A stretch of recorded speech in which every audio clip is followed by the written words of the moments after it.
There's my hotel on the left, the Jonquil Motel down here in Bisbee, Arizona. We're going to take a ride through the historic district on the way out of town here. We've got a cafe, a pizza restaurant, a Mexican restaurant, and a Vietnamese restaurant all 1 block away from the motel, which is really nice. If you come down here, stay the night with us, you can just walk to go get something to eat or drink. And if you walk a little further, you're in downtown Old Bisbee here.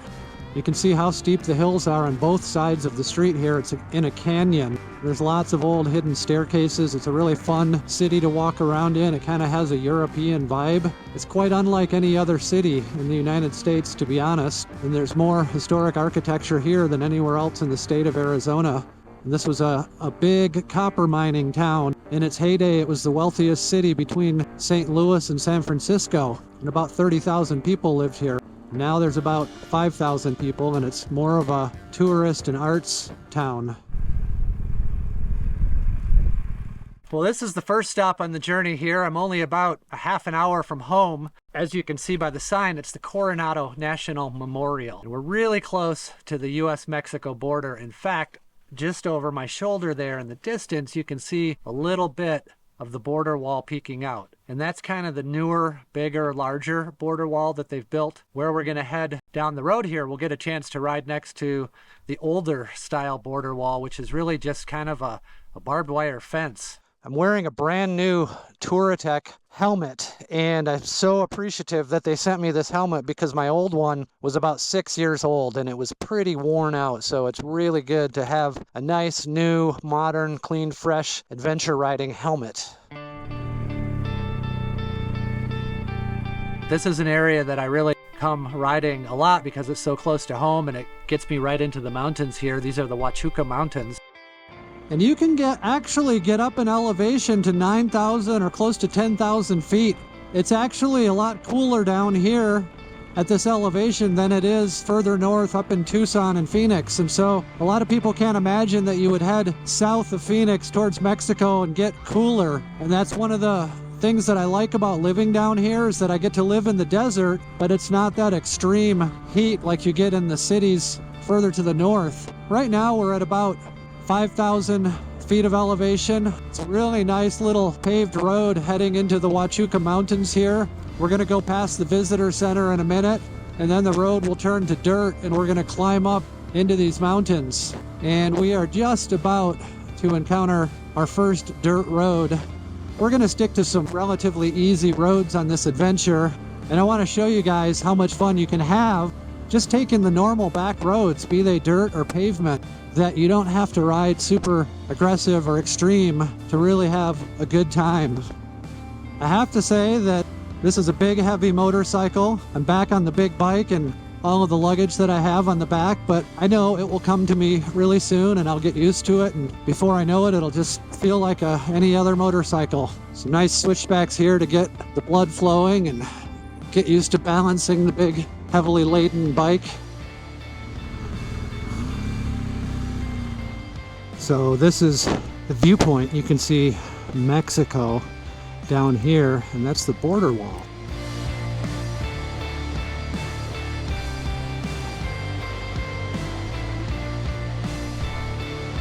This is going to be another big, long adventure. Really looking forward to it on so many levels.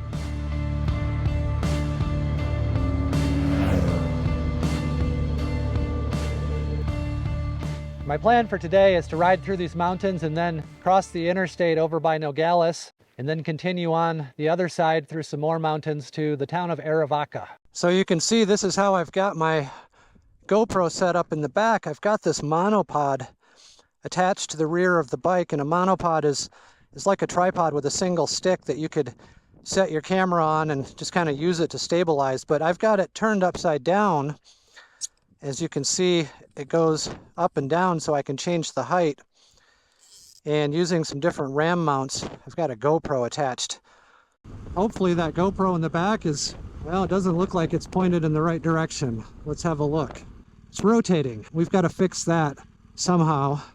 Okay, I just mounted the GoPro down on the crash bars to get a different angle, and because I know that it wasn't quite working out back there, and it certainly won't work through this rougher section here.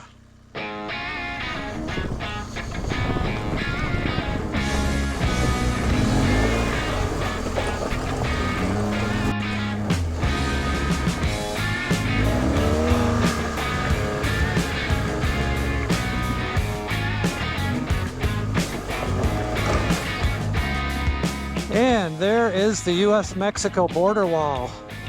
You can actually ride along it right here for about 15 or so miles.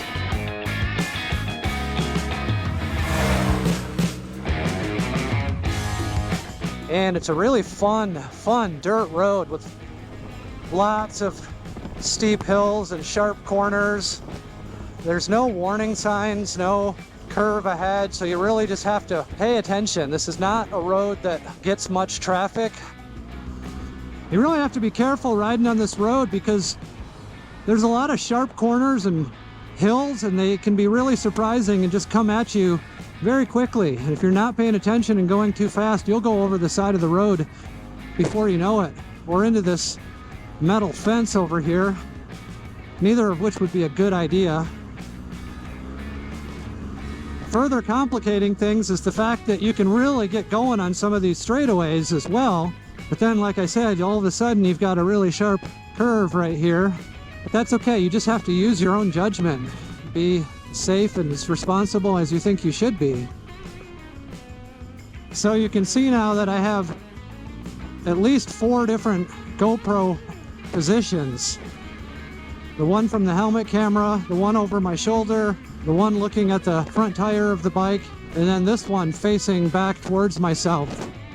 And it's going to be nice to have that versatility of shots in some of the riding sections on this trip. Roads like this one are kind of the perfect alternative to the pavement for me on a big trip. I'm not looking for the hardest roads on this adventure ahead.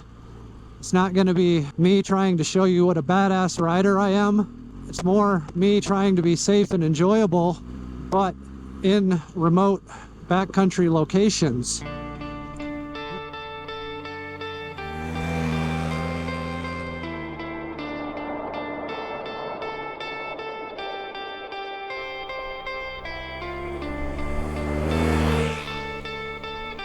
Traveling through the San Rafael Valley now, which is an area of grasslands, and there's a real sense of calm and tranquility out here. I just love riding through here.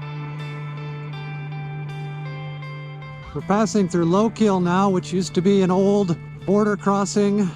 It's no longer active. It's a historic, small, old town. There's a church over there, a schoolhouse. And up here on the left, you'll see this big cross right here, a monument to the first European to come into what is current-day Arizona, Fray de Marcos, and he was a Spanish missionary explorer. This is cool. Now we're getting up into the mountains again after those grasslands.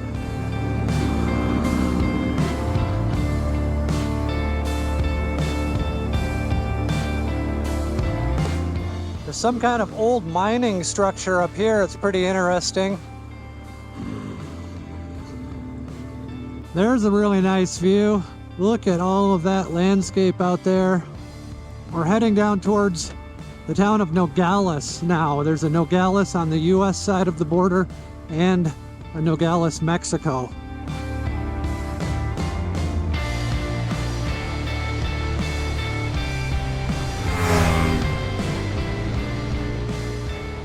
Very windy out, and as you can see, I've got my rain jacket on because I got caught in the rain twice today. It looks like the skies are mostly clear in this direction, so fingers crossed I won't get any more rain. But I do have to say, it's not so bad. The last time I left Arizona on a big motorcycle ride, it was over 100 degrees for 5 days in a row. And today, the thermometer on my bike said that it was actually down to 68 degrees. So I've got everything I need for camping out tonight, so I'm gonna go find a good spot, pick up some groceries in town, and see you guys down at the campsite.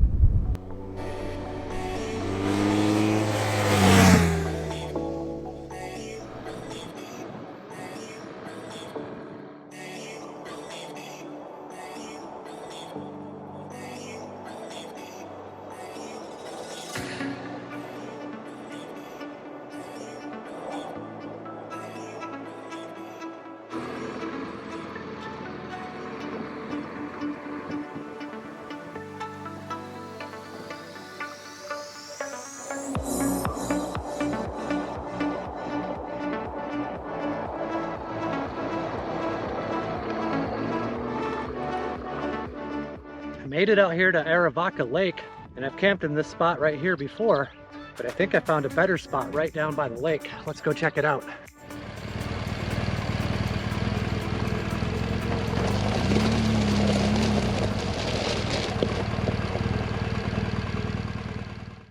Well, I would say that today turned out pretty gosh darn good. I headed out hoping that I would make it to this location, and as it turns out, here I am with plenty of daylight left, time to cook a good meal, and really nice to be heading out of here with some cooler temperatures and getting to spend my first night in a place like this. This is going to be an awesome camping spot. But I'm just really looking forward to cooking some dinner here and watching the light change on this peak over here in the distance. Just gorgeous, right? Look at the light on that mountain over there. This beautiful little lake. One thing to notice on my motorcycle over here is that I figured out another use for the monopod. I've got my camp kitchen hanging from it, and my jacket and my helmet. So that's pretty awesome to keep that stuff off the ground. So what do we have for dinner tonight? Stopped at the grocery store, and I've got some Parmesan fettuccine pasta. I'm gonna cook that up. I'll make a little salad here with a tomato and an avocado. And just on a whim, I picked up some sriracha salt, so we'll put that on our little salad. Got a couple small bottles of Black Oak Merlot from California. And if I'm still hungry and I need some dessert, have a piece of this. Should be pretty good. We're not gonna be eating too bad out here tonight. It's gonna be a good first night on the road, a good first meal. I'm looking forward to cooking meals on this trip and having you guys over for dinner with me, so to speak. I've got some good ideas, some new things to share with you guys. It's a big part of a trip like this for me. I said it in the last series, is that at the end of the day, there's 3 things that I want: a cold drink, a hot meal, and a comfortable bed to sleep in. But there's some criteria that I look for. And the first thing is that it really has to be a beautiful camp. It can't be some trashy, dark hollow with other people's trash in it or whatever. It's gotta have that aesthetic appeal. The second thing that I would like to find is that it's free. There's a lot of free opportunities for wild camping, boondocking, things like that out in the West. And if you know where to look, you don't really have to pay any money. This place, for example, there's a sign right here saying that it's completely free. I like it to be not too crowded, and fortunately for me, with the kind of vehicle that I'm riding, I can usually get to some places where there aren't too many other people around, and that's nice for me. I know a lot of people don't necessarily want to camp all by themselves because they don't have the experience, or they're afraid of animals, or lots of things, which I understand. But once you get a little experience under your belt, it's pretty enjoyable to be in a place like this and have what you need to have a good night. And the last thing that's nice is if I can find water. If I can camp next to water, that just always elevates my camping experience. Number one, you have a source of water, and I have a water filter, so if I need to fill up my water, I can do that. Second reason is I could go for a swim, clean off a little bit.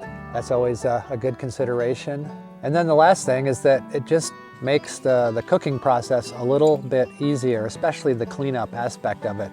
If there's a body of water, and if I can use some water by the lake and then come back to the shore and in the proper, environmentally responsible way do my dishes. And I guess I would say the other thing is that it should be a legal place to camp as well.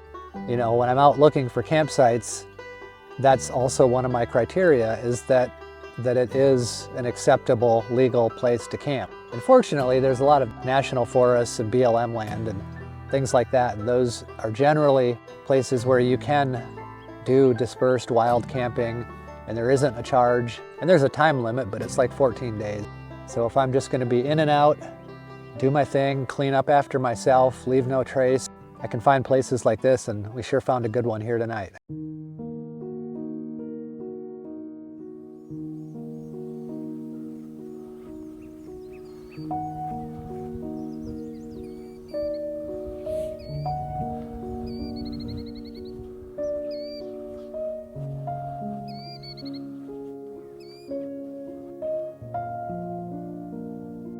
light is so incredible right now on these mountains over here.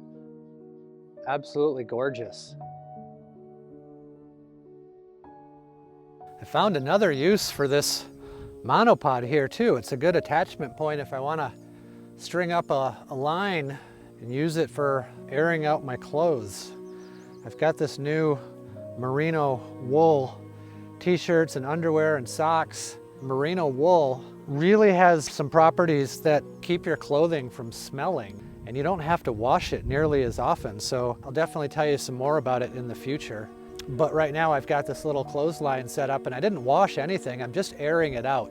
That's what I was instructed to do. They said, don't even worry about washing it every day, just let it air out and it'll be good to go.